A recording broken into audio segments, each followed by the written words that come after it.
MCL में हमेशा हम ये बोलते हैं कि आपका एजुकेशनल बैकग्राउंड, आपका एक्सपीरियंस इससे भी ज्यादा इम्पोर्टेंट है। क्या आप एक रियल एंटरप्रेनर, एक रियल उद्योजक बन सकते हो? बिकॉज जब आपको एक रियल एंटरप्रेनर बनना है तो आपके सामने बहुत कठिनाइयां आएंगी, बहुत चैलेंजेस आएंगे। बिकॉज के एक तालुका में एक 5,000 करोड़ की कंपनी बनाना इतना आसान नहीं है, और वही हमारा लक्ष्य है। अभी तो चलिए बुलाते हैं ऐसे इंसान को कि अगर आपको लगता है कि ये लक्ष्य इन्होंने अभी रखा है, तो ऐसे नहीं, 1 साल नहीं, 2 साल नहीं, 15 साल से इनका लक्ष्य फिक्स है और वो वही लक्ष्य के ऊपर काम कर रहे हैं। लक्ष्य एकदम सिंपल है कि दुनिया में नंबर 1 कंपनी एमसीएल ये ऑर्गेनाइजेशन बनेगी। और वो क्यों बनेगी? वो इसलिए कि अगर पूरे दुनिया को, मानवता को कोड रेड से अगर सेव कर सकते हैं तो वो एमसीएल ही है। Because we have got the solution for whole world. तो चलिए बुलाते हैं हमारे एमसीएल के ऐसे ही करता धरता MD and CEO doctor Shyam sir. Thank you.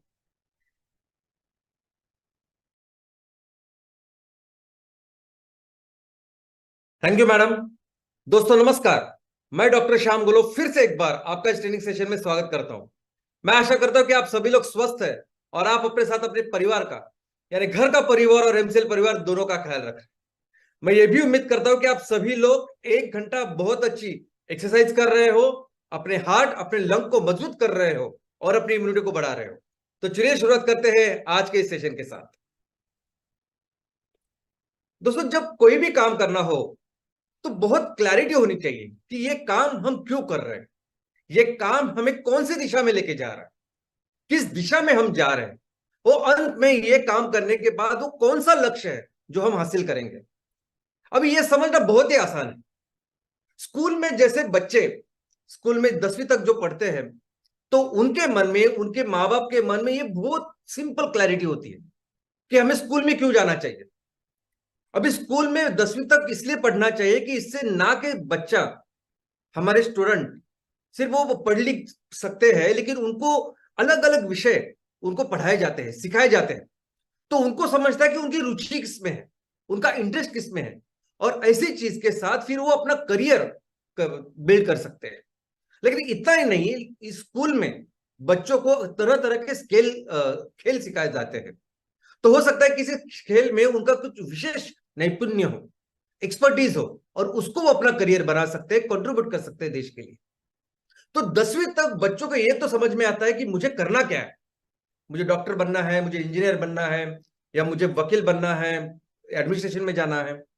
और उसके हिसाब से फिर 11वीं 12वीं में वो पढ़ाई करते हैं। जिस जो करियर भी वो सिलेक्ट करते हैं, उसके लिए जो सबसे बेस्ट, सबसे अच्छी जो संस्था है, वहां वो पढ़ने की कोशिश करते हैं। और ऐसी सबसे अच्छी, सबसे बेस्ट जो संस्थाएं भारत में है, उसके लिए होता है एंट्रेंस। तो वो एंट्रेंस के लिए पूरे 2 साल पढ़ाई करते हैं मन लगाकर। कुछ बच्चे तो ऐसे होते हैं कि वो 1 साल और ज्यादा छुट्टी लेके पढ़ाई करते, तो ऑलमोस्ट 3 साल तक पढ़ाई करते हैं और बाद में फिर उनको एडमिशन मिलता है। लेकिन एक बार वो एडमिशन मिल जाए उस संस्था में, तो उनका करियर सेट हो जाता है। अगर आप इंजीनियर हो तो 4 साल लगते हैं आपको ग्रेजुएट बनने में। अगर आप डॉक्टर ही मेडिकल में जा रहे हो तो 4.5 साल लगते हैं ग्रेजुएशन पूरा करने के लिए। उसके बाद 1 साल का इंटर्नशिप, तो 5.5 साल के बाद आप डॉक्टर बनते हैं। लेकिन आजकल ये सभी विद्यार्थी सिर्फ ग्रेजुएट नहीं होते, तो पोस्ट ग्रेजुएशन करते हैं मैक्सिमम। तो पोस्ट ग्रेजुएशन के लिए भी 2 से 3 साल लग सकते हैं। तो इतने साल पढ़ाई करने के बाद वो ये इतनी मेहनत करते हैं। इसका कारण यह है कि उनको पता होता है कि इतनी मेहनत करने के बाद, इतनी सब पढ़ाई करने के बाद मैं बहुत अच्छी पोजीशन पे रहूंगा, पूरी जिंदगी एक अच्छे रिस्पेक्ट के साथ मैं इस सोसाइटी में अपना जीवन व्यतीत करूंगा। जो मुझे अच्छा लगता है वो काम करके मैं कंट्रीब्यूट करूंगा, मैं कस्टमर्स को, लोगों को इसके मैं मेरी सेवा दूंगा। इसके साथ मुझे अच्छे पैसे भी मिलेंगे, जिसकी वजह से मैं अपना घर का, अपने माँ बाप का ख्याल रख सकता हूँ, अच्छी गृहस्थी कर सकता हूँ। तो ये क्लैरिटी, ये जो हम कोई भी काम कर रहे हैं तो उसमें जो स्पष्टता होनी चाहिए, उसका ये फायदा होता है कि हम दिल लगाकर वो काम करते हैं। और ये पूरा जो एजुकेशन सिस्टम है, उसमें कुछ चीजें होती हैं, कुछ मूल तत्व होते हैं। और उस मूल तत्व का एक बहुत ही इंपॉर्टेंट मूल तत्व या फाउंडेशन है, वो है विद्यार्थी और अध्यापक, इनका रिश्ता। विद्यार्थी जब ऐसे इंस्टीट्यूट में जाते हैं तो उन्हें पता होता है कि ये जो अध्यापक है, ये जो शिक्षक है जो मुझे पढ़ा रहे हैं, ये बहुत काफी नॉलेज रखते हैं, जो मेरे सिलेबस में है, जो मेरी किताब में है, जो मुझे पढ़ना चाहिए, उससे कहीं ज्यादा नॉलेज इनको है, कहीं ज्यादा पढ़ाई उन्होंने की है। लेकिन इतना ही नहीं, इन्होंने सिर्फ पढ़ाई नहीं की है, लेकिन एक्चुअली प्रैक्टिकल में बहुत सारा काम भी किया है। और इसके लिए ये जो भी कहेंगे वो बहुत ही सही होगा, और मुझे उसके ऊपर काम करना है। अध्यापक भी होते हैं, उन्होंने इतने साल के बाद पढ़ाई करने सिखाने के बाद उनको पता होता है कि कोई भी विद्यार्थी कितना उसमें गहरा इंटरेस्ट ले रहा है, कौन आगे जाके इसमें अच्छा काम कर सकता है। और बहुत बार इन दोनों का जो डिस्कशन होता है ना, इन दोनों का डिस्कशन सिलेबस के लिए सीमित नहीं होता। सिर्फ वो जानना चाहते हैं, वो सिखाते हैं बच्चों को कि एक्चुअली उस चीज को किस तरह से उसमें एक्सपर्टीज या उसकी जो नॉलेज को उसको वो हासिल करें। यानी एग्जाम में कौन सा क्वेश्चन आएगा उसके लिए पढ़ाई करना, यहां तक कि उनका डिस्कशन नहीं होता। तो उस सब्जेक्ट को लेकर उनका डिस्कशन होता है, डिटेल डिस्कशन होता है। और इन सभी एजुकेशन के सिस्टम होगा। दोस्तों, ये ऐसी संस्था बनाने वाले जो लोग होते हैं, जो फाउंडर होते हैं, वो एक विजन और मिशन के साथ ये संस्था बनाते हैं, एक सोच के साथ इस संस्था को चलाते हैं। उनका एक कोड ऑफ कंडक्ट होता है, एक डिसिप्लिन होता है, एक कल्चर होता है। और इस कल्चर, ऐसी जो संस्था है, ये बच्चों को सिर्फ डिग्री नहीं पढ़ाती, ये बच्चों को सिर्फ ग्रेजुएट नहीं करती, तो उनका चारित्र निर्माण करती। और ऐसी संस्थाओं से जब बच्चे पढ़ के निकल आते हैं, तो एक अलग ही इंसान, एक व्यक्ति बन के वो आते हैं। दोस्तों, अभी ये इन्हीं सभी डिग्रियों में जो भी उनका अभ्यासक्रम होता है, शेड्यूल होता है, ये सब कुछ जो होता है, कोर्स जो होता है, वो इस तरह से तैयार किया जाता है कि आप एक बार डिग्री पूरी करने के बाद आप स्वयं पूर्ण बने, आप एक जिम्मेदार व्यक्ति बने कि जो उस शिक्षा को, उस सब्जेक्ट में एक अच्छी तरह से रिस्पॉन्सिबिलिटी के साथ उसको प्रैक्टिस करें जिंदगी भर। लेकिन हम जब पढ़ाई करते हैं तो बहुत बार ऐसा लगता है कि मैं इसके लिए तो आया ही नहीं, ये मुझे पढ़ने की क्या जरूरत है। हम जब ग्रेजुएशन करते हैं तो हमें लगता ही नहीं कि ये क्यों डाला है इसमें। लेकिन जिन्होंने वो शेड्यूल तैयार किया होता है, वो पूरा अभ्यासक्रम तैयार किया होता है, सिलेबस तैयार किया होता है, उनको पूरा पता है कि आपको आने वाले दिनों में किस किस की जरूरत है, और उस तरह से करते हैं। अभी मैंने भी अपना मेडिकल किया, भारत के सबसे वन ऑफ द बेस्ट जो इंस्टीट्यूट है, वहां से मैंने मेडिकल किया। और मेरा पहला दिन एग्जैक्टली वैसे था जैसा आपने मुन्ना भाई एमबीबीएस नाम की मूवी में देखा। इस जो चित्र आप देख रहे हैं, वैसे पहले दिन जब मैं कॉलेज गया, तब सुबह डीन का एड्रेस था, और डीन के एड्रेस के बाद हम सबको एक्चुअली एनाटॉमी हॉल में लेके गए। और जिस एनाटॉमी हॉल में ऐसे कैडावर, जिसे हम कहते हैं, डेड बॉडीज थे, और वहां डिसेक्शन करना था, ऐसी हमारी एक्चुअली शुरुआत हुई पहले दिन। और एनाटॉमी थी, फिजियोलॉजी थे। और मैं बहुत ही उत्साहित था कि ये होने के बाद, यानी मैं अभी डॉक्टर बनूंगा, तो मैं हॉस्पिटल जाऊंगा, मैं मरीज देखूंगा, कितना अच्छा रहेगा। क्योंकि मैं जिस संस्था से मैंने ये पढ़ाई की है, वो संस्था केएम हॉस्पिटल, भारत के वन ऑफ द एकदम मशहूर ऐसे हॉस्पिटल है। वहां केएम के कई सारे डिपार्टमेंट इतने मशहूर है कि भारत के कई कोने से मरीज आते हैं और अच्छे होके ठीक ठाक होके जाते हैं। तो मैं बहुत एक्साइटेड था। लेकिन हमारे एमबीबीएस के 3 साल की डिग्री होती है, और हमारा एक एकेडमिक ईयर, यानी कैलेंडर के 1.5 साल, यानी 1.5 साल के ऐसे होते हैं, तो 4.5 साल का होता है। और पहले साल, यानी पहले एकेडमिक ईयर में, पहले 1.5 साल में हमको बिल्कुल वार्ड में लेके नहीं जाते, बिल्कुल नहीं। दूसरे साल के बाद हमें वार्ड में लेके जाते हैं, पेशेंट दिखाते हैं, और वो सब काम हम करते हैं। और मुझे ऐसा लगता था कि ऐसा क्यों है, ऐसा क्यों क्यों नहीं हमें वो वार्ड में, हॉस्पिटल में लेके जाते हैं, मरीजों को दिखाते हैं, क्योंकि मुझे उसमें इंटरेस्ट है। लेकिन सिर्फ इतना ही नहीं, कुछ ऐसे सब्जेक्ट होते थे उसमें कि जो सब्जेक्ट मुझे लगता था कि मुझे जरूरत ही नहीं मुझे पढ़ने की। जैसे बायोकेमिस्ट्री, फर्स्ट ईयर में बायोकेमिस्ट्री था। अभी बायोकेमिस्ट्री ने क्या, तो एक्चुअल केमिस्ट्री, हमारे बदन में, हमारे शरीर में लिपिड होता है, फैट, प्रोटीन होता है, कार्बोहाइड्रेट होता है, तो उसका स्ट्रक्चर, एटीपी का स्ट्रक्चर, हार्मोन्स का स्ट्रक्चर, मुझे लगता है क्यों पढ़ने का। जिसको इंटरेस्ट है वो करे, वो स्पेशलाइजेशन करे इसमें। पैथोलॉजी, पैथोलॉजी यानी हर एक टिश्यू, हर एक चीज का, उसमें कौन से सेल होते हैं, उनकी क्या रचना थी, वो पढ़ना होता है। खून के बारे में, उसमें कौन से पेशी होती है, उसके बारे में पढ़ना होता है। और मुझे लगता था कि क्या जरूरत थी इस सब करने की। अगर किसी को हाँ पैथोलॉजिस्ट बनना तो वो करे, लेकिन मैं तो बहुत ज्यादा इंटरेस्टेड था मरीजों में और उनके उपचार में, उनको ट्रीटमेंट करने के लिए एज ए डॉक्टर करके। लेकिन दोस्तों, जैसे मैंने अपनी पढ़ाई पूरी की, जैसे मैंने इंटर्नशिप पूरा किया, और जैसे मैंने प्रैक्टिस की, तब मुझे पता चला कि ये विषय इतने जरूरी है, इतने बेसिक है कि पूरी जिंदगी भर अगर आपको अच्छे डॉक्टर करके प्रैक्टिस करना है तो ये बेसिक है, फाउंडेशन है। अगर डायबिटीज आपको अच्छी तरह से पेशेंट का जानना है और उसको सही करना है तो आपको बायोकेमिस्ट्री समझना चाहिए, समझना चाहिए कैसे हार्मोन काम करते हैं, क्या करता है वो शुगर।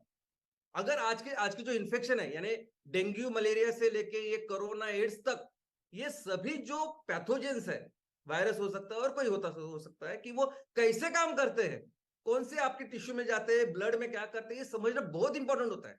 इनफैक्ट यही वो चीजें होती है कि जिसकी वजह से फिर हम सिर्फ मरीजों को ठीक नहीं कर सकते, लेकिन इसके ऊपर अगर वैक्सीन लानी है, लॉन्ग टर्म कोई ट्रीटमेंट करना है, तो ये कितना बेसिक होता है। तो दोस्तों वैसे ही कोई भी डिग्री में जब हम काम करते हैं ना, तब जब काम करते हैं तब हमें समझ में नहीं आता कि उसकी जरूरत क्या है, लेकिन तब समझ में आती है बहुत अच्छी तरह से जब हम एक्चुअल प्रैक्टिस करते हैं। और स्पेशली जब हम अपने जीवन में उसी करियर को लेके जब कोई चैलेंजेस फेस करते हैं ना, तो और ज्यादा उसकी कीमत हमें समझती है, उसका इंपॉर्टेंस हमें पता चलता है। इनफैक्ट ये पूरा जो एजुकेशन सिस्टम है, ये पूरा एजुकेशन सिस्टम का मकसद क्या है, उद्देश्य क्या है। तो एजुकेशन सिस्टम, आप सभी ने अभी पढ़ाई की है, तो किसी भी एजुकेशन सिस्टम का कहीं भी उद्देश्य ये नहीं होता कि आपको फैक्ट के बारे में बताए, आपको बताए कि हृदय कैसे काम करता है, ये मशीन कैसे काम करती है, फैक्ट्स के बारे में बताने बिल्कुल एजुकेशन सिस्टम का उद्देश्य नहीं होता। उद्देश्य होता है कि आप इन चीजों को समझे, आप इन चीजों को समझे और फिर वो सोचने का तरीका डेवलप करें। इन चीजों को समझ के आप सोचने का तरीका डेवलप करें, सोचने की आदत आप में डाले, वो एक्चुअली एजुकेशन सिस्टम का उद्देश्य होता है, मकसद होता है। और दोस्तों एमसीएल में भी, इस एमसीएल संस्था में जब आप आए हैं, आपका भी एक करियर है, आप अपने अपने तहसील के सस्टेनेबिलिटी स्टार्टअप, इस स्टार्टअप के प्रमोटर है, फाउंडर है आप। और ये स्टार्टअप क्या करने वाली है, तो ये स्टार्टअप हमारे तहसील में, हमारे यहाँ पर्यावरण, हमारे लोग, इनके लिए काम करने वाली है। इनके लिए काम करके हमारा पहला पड़ाव क्या है, हमारा ग्रेजुएशन क्या है इसमें, तो हमें 10,000 करोड़ की कंपनी बनानी है। आगे के 3 साल में हमें 10,000 करोड़ के वैल्यूएशन की कंपनी बनानी है। ये हुआ हमारा ग्रेजुएशन। और हमारा पोस्ट ग्रेजुएशन क्या होगा, उसके आगे क्या होगा, तो उसके आगे आपको अपने तहसील में जितने भी रिसोर्सेस है उसको महत्तम, मैक्सिमम, ऑप्टिमम लेवल पे उसको, उसका विकास करना है, उसको डेवलप करना है। और हमारे देश में यह हर तहसील में कम से कम 50,000 करोड़ की कंपनी बनेगी जब हम हमारे सभी रिसोर्सेज को अच्छी तरह से उसका उपयोग करें। और हो सकता है कुछ तहसील ऐसे हो कि जो 80,000, 90,000, 1,000 करोड़ के वैल्यूएशन तक जाए। और मैं क्यों बोल सकता हूं आपको, क्यों ये समझ सकता हूं कि हर तहसील में 50,000 की करोड़ की कंपनी हम कर सकते हैं। क्यों मैं ऐसा कह सकता हूं कि हमें हर तहसील को आगे 3 साल में एक 10,000 करोड़ की स्टार्टअप तैयार करनी है। क्यों, क्योंकि हमारे सभी का, हम सभी जो पैदा हुए हैं, हम सभी लोगों का जो जन्म हुआ है वो दुनिया के सबसे अमीर देश में हुआ है। आज हमारे देश में जितने भी रिसोर्सेस है वो पूरी दुनिया में कहीं नहीं है। अगर आप, मैं, हम सभी लोग अगर अमेरिका में होते थे तो मैं ये नहीं बात कर सकता था। अगर हम सभी लोग चीन में होते थे या यूरोप के कोई भी देश में होते थे तो मैं ये बात नहीं कर सकता था। मैं नहीं ये बोल सकता था कि हम 3 महीने में, 3 साल में ऐसा ग्रेजुएशन कर सकते हैं और 10,000 करोड़ की कंपनी बना सकते हैं। वहां नहीं बना सकते, लेकिन हमारे देश में ये मैं बोल सकता हूं, इतनी सारी चीजें निर्माण कर सकते हैं जिसका रॉ मटेरियल हमारा किसान तैयार करेगा। सभी चीजों का रॉ मटेरियल किसानों से ही, खेती से ही आएगा, और किसी के पास ऐसी खेती ही नहीं है। आज ये सभी लोग जो भी चीजें तैयार कर रहे हैं, जो भी प्रोडक्ट्स तैयार कर रहे हैं, उनके पास वो रॉ मटेरियल नहीं है खेतों का। इसलिए वो रॉ मटेरियल के लिए क्रूड ऑयल का इस्तेमाल कर रहे हैं। क्रूड ऑयल से जो पेट्रोकेमिकल आता है, उस पेट्रोकेमिकल से सब कुछ बना रहे हैं, जूते से लेके, कपड़े से लेके, सब कुछ, फर्टिलाइजर तक। दोस्तों ये कारण है कि हम अपने देश में हर तहसील में ये कंपनी बना सकते हैं। इतनी रिसोर्सेस आज हमारे पास है। और जहां तक स्टार्टअप का सवाल है, स्टार्टअप की स्टोरी है, दुनिया की कोई भी कंपनी आप देखिए, आज भले ही वो कंपनी कितनी भी बड़ी हो, लेकिन एक टाइम ऐसा होता है कि जिसमें कंपनी छोटी होती है, स्टार्टअप होती है, और ये कंपनी कोई ना कोई एक प्रोडक्ट या सर्विस लेके शुरुआत करती है। अभी ये किसी भी स्टार्टअप की कैसा इतिहास होता है, कैसी स्टोरी होती है, तो वो एक एक हाइपोथेसिस लेके करके आते हैं, एक संकल्पना लेके आते हैं, और उसके बाद एक लैब के लेवल पे या प्रूफ ऑफ कंसेप्ट के लेवल पे करके दिखाते हैं, छोटे लेवल। और बाद में फिर उनको एक ऐसा प्रोजेक्ट करना होता है कि जिस प्रोजेक्ट में फिर वो बिजनेस लेवल का, यानी वो प्रोडक्ट को एस्टेब्लिश करे। एस्टेब्लिश करने की भी जरूरत है, प्रोडक्ट को सिर्फ डेमोन्स्ट्रेट करे, प्रोडक्ट तैयार करे, कस्टमर्स को दिखाए, कस्टमर की जरूरतों को पूरा करे, कस्टमर उसके लिए पैसे दे, बस इतना ही। हर स्टार्टअप की कहानी सिर्फ यहां तक होती है कि एक प्रोजेक्ट जिसके साथ आप अपना प्रोडक्ट, आप अपनी सर्विस, आप मार्केट में एस्टेब्लिश कर सकते हो, डेमोन्स्ट्रेट कर सकते हो, बस इतना ही। उसके बाद क्या होता है, उसके बाद जब 50 जगह पे ये प्रोजेक्ट करने होते हैं ना, तो कौन करता है वो? तो वो करते हैं एक्सपर्ट्स। एक एक जगह पे होते हो इंजीनियर्स, एमबीएस, जो 50 जगह पे जाएंगे और करेंगे, क्योंकि एक जगह पे वो सीखेंगे क्या है और बाद में 50 जगह पे करेंगे। और दूसरे होता है इन्वेस्टर्स। तो किसी भी कंपनी को जब बड़े करते हैं इस एक प्रोजेक्ट के बाद, वो होते हैं इन्वेस्टर और एक्सपर्ट्स। और यही इंजीनियर्स फिर हर जगह जाके वो काम करते हैं। इनफैक्ट आगे की स्टोरी में जो प्रमोटर होते हैं ना, वो ज्यादा इंटरेस्ट, ज्यादा वो उसमें वक्त नहीं डालते। रिसर्च डेवलपमेंट में भी अगर आप देखोगे तो उसमें एक टीम तैयार होती है, जिसमें सभी रिसर्चर्स आते हैं, फिर वो काम करते हैं कि कैसे प्रोडक्ट को डेवलप करें, कैसे उसका प्रमोशन करें, कैसे उसकी पैकेजिंग करें, इस सब के ऊपर वो एक्सपर्ट्स काम करते हैं। और फाउंडर फाउंडर क्या करते हैं? फाउंडर और इन्वेस्टर, बस। और ये कंपनी कहां जा सकती है? ये कंपनी उतनी बड़ी बन सकती है जितना बड़ा पोटेंशियल आप पे प्रोडक्ट है या सर्विस का हो। तो किसी भी स्टार्टअप स्टोरी में, इनफैक्ट अनेक बड़ी कंपनी आप देखोगे तो उसमें सीईओ भी वो प्रमोटर नहीं होते। वो किसी को सीईओ बनाते हैं, वो फिर अपना संभालते हैं, ये अपने इन्वेस्टर के साथ बहुत आराम से जिंदगी बिताते हैं। दोस्तों, अगर ये सभी जो कंपनियां है ना, ये सभी कंपनियां एक्चुअली सिर्फ प्रोडक्ट और सर्विस बेस के ऊपर काम करते हैं, और उनका एक ही मोटिव होता है, वो है प्रॉफिट। बस इसको लेके बिजनेस करना और बहुत सारा पैसा लगा। तो बाद में इन्वेस्टर और वो लोग मिलकर सिर्फ प्रॉफिट के ऊपर ध्यान देते कि कैसे हम प्रॉफिट बढ़ाए, क्या करें, बस इतना ही, बिजनेस बढ़ाए। और इसमें, इस पूरे स्टोरी में, इस पूरे कहानी में सोसाइटी कहाँ है? इस पूरे कहानी में पर्यावरण कहाँ है? तो कोई सोचता ही नहीं है पर्यावरण के बारे में, लोगों के बारे में, समाज के बारे में कोई नहीं सोचता। ना उनका कोई प्लान होता है इसके बारे में। हाँ, बहुत बड़ी कंपनी बनने के बाद वो हो सकता है कि कुछ पैसे वगैरह उनके लिए रखे, पर उनके पूरे प्लानिंग में, थिंकिंग में ऐसा कुछ होता ही नहीं। सोसाइटी, पर्यावरण, लोग। हमारी बात करें ना,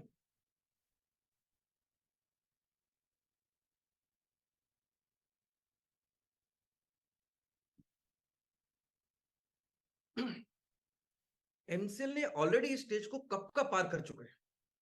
एमसीएल ऑलरेडी ये प्रोजेक्ट्स लगाने के बाद ये सब चल रहा है।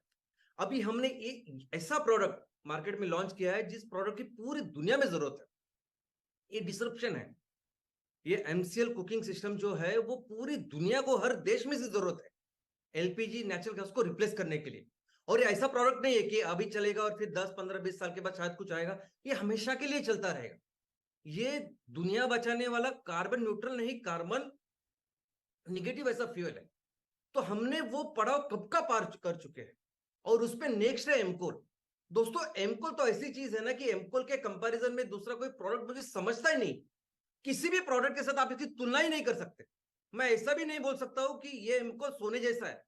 सोने से बहुत बेहतर है। एक बार आपने सोना बेचा तो सोना हमेशा के लिए उनके घर में रहता है। एमकोल लेने के बाद, इस्तेमाल करने के बाद, खत्म होने के बाद फिर से लगेगा। जितना एमकोल बेच सकते हैं, जितना धंधा बिजनेस एमकोल के साथ कर सकते हैं, वो कोई प्रोडक्ट नहीं है। मैं इसकी तुलना क्रूड ऑयल के साथ भी नहीं कर सकता। वो क्रूड ऑयल पूरी दुनिया को भी बर्बाद कर रहा है। यानी एमकोल जैसा प्रोडक्ट नहीं है। हमारे जगह पे अगर आज कोई भी प्रमोटर होते हैं, लवेश सर, प्राची मैडम, मैं, मंगेश सर, हम सभी लोग जो होते हैं ना, हमारा काम क्या होता है? अदरवाइज कोई भी दूसरे प्रमोटर हो क्या करते थे? ये होने के बाद किसी भी इन्वेस्टर्स के साथ बैठ के उनको बोलते कि हमें इस 500 जगह पे, इस 1000 जगह पे हमें प्रोजेक्ट लगाने। और दोस्तों, अगर 500 प्रोजेक्ट एमकोल के लगते हैं ना, अभी इन्वेस्टर और हम बैठते और 500 प्रोजेक्ट लगाते। और कौन लगाता? एक्सपर्ट्स लगाते। इंजीनियर्स आते हैं, वो काम अपना करते हैं, एमबीए आते हैं, वो अपना काम करते हैं। इन्वेस्टर हम आराम से बैठ जगह पर बैठ के वो प्रोजेक्ट लगाते हैं। और वो प्रोजेक्ट, 500 प्रोजेक्ट का माल बेचने के लिए सिर्फ 5 कंपनियां काफी है। सिर्फ 5 कस्टमर्स जो हमेशा के लिए उस 500 कंपनियों का माल लेते रहेंगे। मुझे लगता है अब तक आपको भी ये पता है कि क्या जरूरत इस कोल की है, लेकिन नहीं कर रहे हम। बाकी कोई भी प्रमोटर होता तो बस यही करता, और नहीं इस झंझट में पड़ता कि सब सिखाओ, लोगों को सिखाओ, उनको ट्रेन करो, उनके पीछे जाओ, उनको बताओ कि आप सीखो सीखो करो करो। कौन करेगा ये? लेकिन हम कर रहे हैं। हम इसलिए कर रहे हैं क्योंकि हमारा उद्देश्य अलग है। हम इसलिए कर रहे हैं क्योंकि हमारा मिशन है कि हमें इस दुनिया को फिर से वो सस्टेनेबिलिटी, ये शाश्वत विकास की ओर लेके जाना है। करोड़ों सालों से ये दुनिया जिस तरह से चल रही है, जिस तरह से हमारी माँ सबका ख्याल रख रही है, छोटे छोटे जीव से लेकर हाथी तक, हर जीव का, उस दुनिया को फिर से उस विकास की ओर लेके जाना, ये हमारा उद्देश्य है, ये हमारा मिशन है। किसी प्रोडक्ट के लेके बहुत सारा पैसा बनाना ये हमारा उद्देश्य है ही नहीं। और इसके लिए हम चाहते हैं कि आप सभी ये काम करने के लिए अपने अपने तहसीलों का, अपने अपनी ग्राम पंचायत और अपने म्युनिसिपल वार्ड का ख्याल रखें। आप सभी को सक्षम करना, आप सभी को ट्रेन करना, आप सभी को वैसे ही सोचने के बाद मौजूद करना, ऐसी हमारी सिस्टम है। यह हमारा उद्देश्य है, ताकि आप फिर अपने इस पर्यावरण का, लोगों का ख्याल रखें। और ये सब जो काम करना है ना, ये काम हमारा, हमारी जो आजादी है वो बिना खोए किसी भी परिस्थिति में हम अपनी आजादी को बिल्कुल मिटने नहीं देंगे। बाकी की कोई भी कंपनी कैसे भी काम करती हो, कोई भी स्टार्टअप, आज के आजू बाजू की स्टार्टअप शुरुआत तो होती है उनके एक स्वतंत्र ऐसी कंपनी की, लेकिन इमीडिएटली वो गुलाम बन जाती है। गुलाम बन जाती है, और गुलामी का प्रोसेस क्या होता है? इन्वेस्टमेंट। बस गुलाम बन जाती है, और दुनिया फिर पूरी जिंदगी, और वो स्टेजेस में ऐसा हो जाता है कि वो प्रोमोटर जो होते हैं उनका कुछ स्टेक ही नहीं होता रहता उसमें। सब इन्वेस्टर की कंपनी बन जाती है, पूरा कंट्रोल इन्वेस्टर्स का आता है, भले वो दूसरे देश में बैठे हुए उधर, और पूरा कंट्रोल, यानी पूरा धंधा हो रहा है, बिजनेस हो रहा है, सब कुछ, और उनका फायदा हो रहा है। अभी देखिए ना, कैसे हो सकता है कि ऑनलाइन जुआ खेल रहे सब लोग, हमारे लाखों युवा है वो उसमें इतना समय दे रहे हैं, पैसे डाल रहे हैं, और वो कंपनी 50,000 करोड़ की कंपनी बन जाती है। और दूसरी तरफ इतने सालों के बाद भी किसानों को यह पता नहीं, किसान साल भर मेहनत करेगा, दिन रात मेहनत करेगा, लेकिन उसको पता नहीं कि प्याज का क्या रेट मिलेगा, मुझे क्या होगा, मेरे आलू का क्या होगा, मेरे टमाटर का। कौन सा ऐसा धंधा है, बिजनेस है कि जिसमें हम काम करते हैं, सब कुछ करते हैं, हमको पता ही नहीं क्या रेट मिलेगा मुझे। और ये परिस्थिति हमारे यहां सामने। तो हमको जब काम करना है ना, हमको उनके लिए काम करना, उनके लिए काम करना। हमें, हम जो भी प्रोडक्ट तैयार करेंगे ना, हमारा किसान क्या करता है ना, वो देखेंगे, उसके हिसाब से करेंगे। और दूसरी बात, कभी भी हम अपनी आजादी को हम हरगिज मिटा सकते नहीं। सर कटा सकते हैं लेकिन सर झुका सकते हैं, ऐसा हम काम करेंगे। मुझे लगता है कि एकमेव कंपनी है एमसीएल पूरे दुनिया में जो पहले सोचती है कि हमारे पर्यावरण को किसकी जरूरत है, कौन सी वो चीजें जो पर्यावरण को बर्बाद कर रही है, नुकसान कर रही है, तो उसको रिप्लेस करें।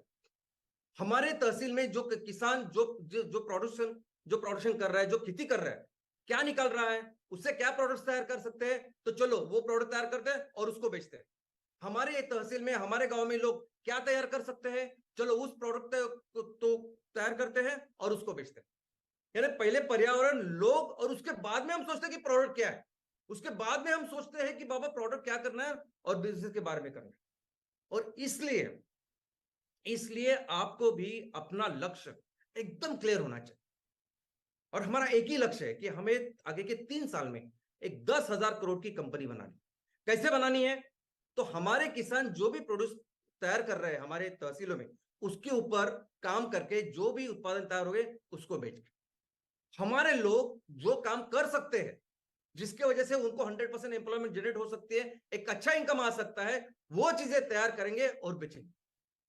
और 10,000 करोड़ के वैल्यूएशन के लिए बहुत बड़ा काम नहीं करना है, हमें 600 से 800 करोड़ का रेवेन्यू तैयार करना है, ऐसी जगह में, ऐसी तहसीलों में कि जहां ऑलरेडी आज 5,000 करोड़ की जीडीपी तैयार हो रही है, जबकि हमारा जो एवरेज है वो दुनिया के 1/6 है, सिर्फ 15% है।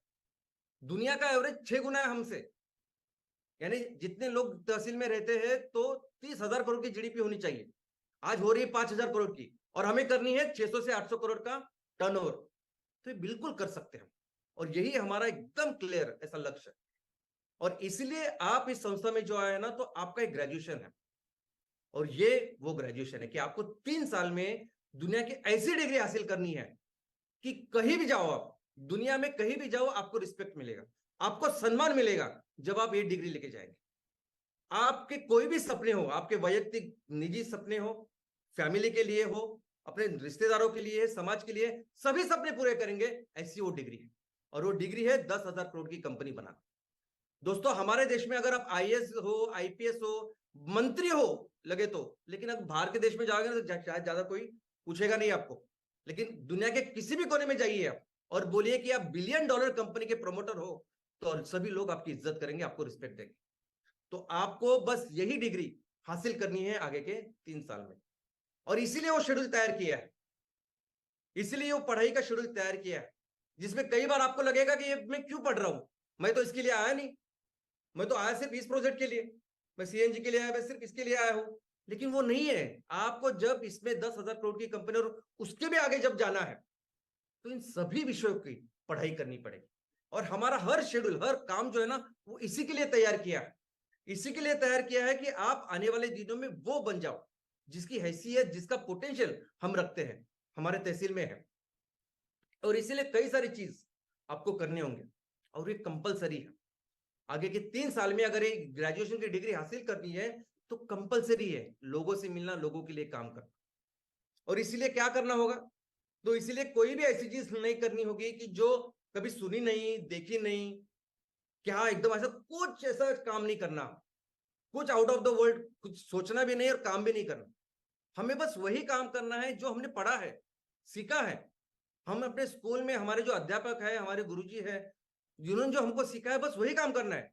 बचपन में हमारे माँ बाप ने जो सिखाया, बस वही काम करना है। वही स्कूल का जो डिसिप्लिन होता है ना, बस उसको ही फॉलो करना है। और उसमें है ये अटेंडेंस। जब भी कोई चीज हम आपको बता रहे हैं, सिखा रहे हैं, ये जो फ्राइडे, हर फ्राइडे हम जो वेबिनार देते हैं, लेक्चर देते हैं, ये बहुत जरूरी लेक्चर्स है, कंपलसरी अटेंड करना चाहिए इसको। जो नॉलेज हम आपको यहाँ देते हैं ना, आप एमसीएल बाहर कहीं भी जाइए, कहीं भी जाइए, और ये नॉलेज कहीं कोई दे रहा है क्या, कोई बता रहा है क्या, सिखा रहा है क्या, आप देखिए। चाहे वो बायोफ्यूल हो या कोई भी सेक्टर हो, आप जाइए, आपको पता चलेगा। ये जो चीज आप देख रहे हैं, आप कर रहे हैं अभी, मैं 25 साल से कर रहा हूं। और हम तब से कर रहे हैं जब ये डीजल पेट्रोल 20 रुपए था। हम तब से कर रहे हैं जब भारत को बिल्कुल किसी को भी ऐसा लग नहीं था, ऐसा लगा नहीं था कि क्लाइमेट चेंज भारत के ऊपर आएगा। उन दिनों ऐसी सोच थी कि ये जो चीज है वो हमारे लिए बनी ही नहीं है। ये ग्लोबल वार्मिंग, क्लाइमेट चेंज, ये यूरोपियन कंट्री के लिए है। ये मेडिटेरियन वो जो समशीतोष्ण जो कटिबंध उनके लिए है, हमारे लिए नहीं। हम तो उष्ण कटिबंध में है। ऐसे सोचने वाले लोग थे, तब से हम लोग ये काम कर रहे हैं। हर वो चीज जो आज आप कर रहे हो, उससे कई गुना ज्यादा हमने की है। तो इसीलिए ये जो लेक्चर्स है, ये बहुत महत्वपूर्ण है, ये अटेंड करना जरूरी है। और ये किसी एक प्रोजेक्ट के बारे में है ही नहीं। अगर आप एमकोल की बात कर रहे हैं, एमसीएनजी की बात कर रहे हैं, तो हर ग्राम पंचायत में ये प्रोजेक्ट लगाना है। लेकिन सिर्फ इसकी बात नहीं है ना, कई सारी चीजें जो हमें करनी है। हमें सर्वसमावेशक मैक्सिमम जो पोटेंशियल हमारे किसानों का, हमें हमारे तहसील का, वो काम करना है। इसलिए हर सब्जेक्ट में काम करना है, हर सब्जेक्ट को पढ़ना है और पढ़ाई करनी है। और मुझे हम सबको, आपको, हमें आप लोगों को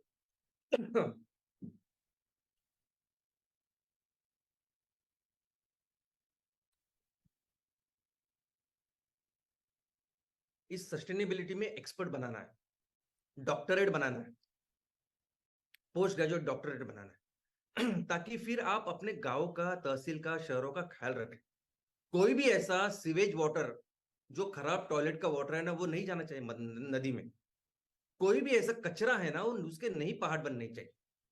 आपको आपको वो सोचने का तरीका हमें आपको आपसे डेवलप कराना है, ताकि हर कोई चीज, फिर आप देखोगे कि हर सेक्टर में फिर आपको तो दिखाई देगा वो चीज। और उसको कैसे रिप्लेस करें किसानों के प्रोडक्ट के साथ या हमारे लोगों के साथ, वो आप काम करेंगे। ऐसे एक्सपर्ट्स हमें आपको डेवलप करना है, आपको तैयार करना है।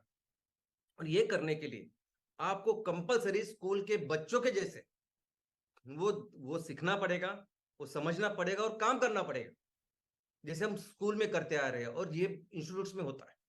जो इंस्टीट्यूट में जो एक्सपर्ट्स आपके सामने आते हैं, आपको बताते, बस वैसे ही वो जो कह रहे हैं वो बात कह के, वो बात सुन के, पढ़ाई करके काम करना है, टाइमली होमवर्क करना है, और of course time to time exam. अभी एग्जाम यानी क्या, एग्जाम में होते हैं मार्क्स, और हमारे यहाँ है नंबर्स। तो टाइम टू टाइम हर महीने मैंने कितना बिजनेस किया, मेरा रेवेन्यू क्या हुआ, कितने लोगों को मैंने एम्प्लॉयमेंट दी, बस इतना ही है। ये हमारे एग्जाम है जो हर महीने आपको करनी है। सिलेबस क्या? तो सिलेबस तो दोस्तों बहुत सारे सब्जेक्ट, वो सब्जेक्ट है जो हमारे सस्टेनेबिलिटी की राह में जाते, दिशा में जाते। और इन सब्जेक्ट के बारे में, इस सिलेबस के बारे में हमेशा आपको बताता रहूंगा, अपडेट करता रहूंगा, अपग्रेड करता रहूंगा।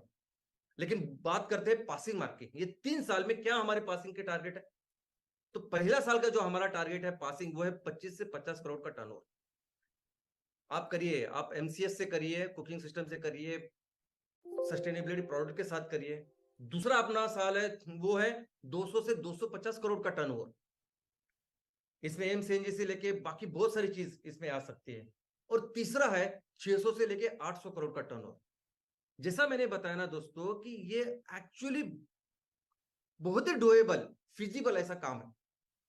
आज का जो 5,000 का हम देखेंगे तो उससे सिर्फ 10-15% ही हमको सब लोगों के साथ हमें अपने देश में तैयार करना है, ऐसा समझिए आप। लेकिन कई सारे ऐसे सेक्टर्स है जो सुन के आप ताज्जुब, आश्चर्य होगा आपको। जैसे कॉस्मेटिक सेक्टर। दोस्तों आपको अंदाजा नहीं, लेकिन कॉस्मेटिक के नाम पे ये सभी लोग इतना भयंकर केमिकल बेच रहे हैं आज, कि कई सारे लोगों को, कस्टमर्स को स्किन की बीमारियां, बाल की बीमारियां, कैंसर तक हो रहा है। आपको पता है जॉनसन एंड जॉनसन क्यों बंद हुई? जॉनसन एंड जॉनसन वो जो पाउडर, बेबी पाउडर बेच रही थी, उसके वजह से कितने सारे छोटे बच्चों को कैंसर हुआ, कितनी सारे उनके अगेंस्ट केसेस चल रही है दुनिया में। और ऐसी परिस्थिति में जब हम अच्छे प्रोडक्ट्स लेके आएंगे ना, एक बहुत अच्छा काम करेंगे, और इसका पोटेंशियल जब आप देखोगे ना तो आप हैरान हो जाओगे। और मैं जो बता रहा हूं फिगर्स, ये आपको बहुत ही आसान नजर आएगी इन लोगों के साथ। आपको सिर्फ एक जो बेसिक प्रिंसिपल है वो क्या होगा, हमारे लोगों की क्या जरूरत है। ये सब आपको जो पढ़ाओ पास करने हैं हर साल में, आपको ये देखना है कि मेरे लोगों की, हमारे लोगों की जरूरत क्या है, हमारे हमारे तहसील में, हमारे गांव में जो पर्यावरण है उसकी जरूरत क्या है, और उसके हिसाब से प्रोडक्ट तैयार करके हमें ये पास करना है, ये डिग्री हासिल करनी है। और बाद में ये डिग्री कहां से मिलेगी हमें? तो कोई भी हमें ऐसा नहीं चाहिए कि कोई प्राइवेट वैल्यूएशन वाला हमें वैल्यूएशन करके दे रहा है कि आपकी कंपनी 10,000 करोड़ की बन गई। नहीं, हमें ये डिग्री चाहिए प्रॉपर यूनिवर्सिटी से। और हमारे लिए यूनिवर्सिटी क्या है? तो हमारे लिए यूनिवर्सिटी है ये सेंसेक्स, है ये स्टॉक एक्सचेंज। हमारी कंपनी बाकायदा इस सेंसेक्स, इस पे लिस्ट होगी स्टॉक एक्सचेंज में, और हमारे कंपनी का 10,000 करोड़ का वैल्यूएशन है, ये पूरी दुनिया को पता चलेगा। ये हमारी डिग्री है इसमें। और उसके बाद फिर सेकंड फेज आप आराम से करिए। सेकंड फेज में फिर आप गांव के हर इंच जमीन का आप उपयोग कीजिए। हर घर में जो लोग हैं, हमारे स्किल्ड लोग हैं, उनका उपयोग करें। और उससे फिर कई सारे ऐसे उत्पादन हम लोग बना सकते हैं कि जिससे आपके कंपनी का वो जो वैल्यूएशन है, वो जो मैं कह रहा हूं 50,000 करोड़ से ज्यादा हो सकता है, वो हो सकता है, क्योंकि इतना पोटेंशियल है हमारा। हम भारत में है, वो भारत की 90% ऑफ द टाइम हम दुनिया की सबसे बड़ी अर्थव्यवस्था थे, वो फिर से करेंगे। आप जैसे ही सेकंड फेज में जाओगे और उसके ऊपर काम करोगे ना, मिलकर अपने आप ये देश दुनिया की सबसे बड़ी अर्थव्यवस्था बनाएगा। और ये जो प्रोसेस है, इस प्रोसेस में बहुत इंपॉर्टेंट, महत्वपूर्ण भूमिका होगी अध्यापकों की, टीचर्स की।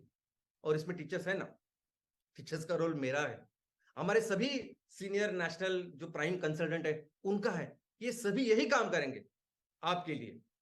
और इन सब की जिम्मेदारी अभी पर्सनली मैं लेता हूं। पर्सनली मैं आपको बोलता हूं कि हम हर तहसील की कंपनी को 10,000 करोड़ की कंपनी बनाएंगे, और मिलके हम अपने देश को, अपने राष्ट्र को दुनिया का सबसे महान राष्ट्र बनाएंगे। जय हिंद, जय एमसीएल।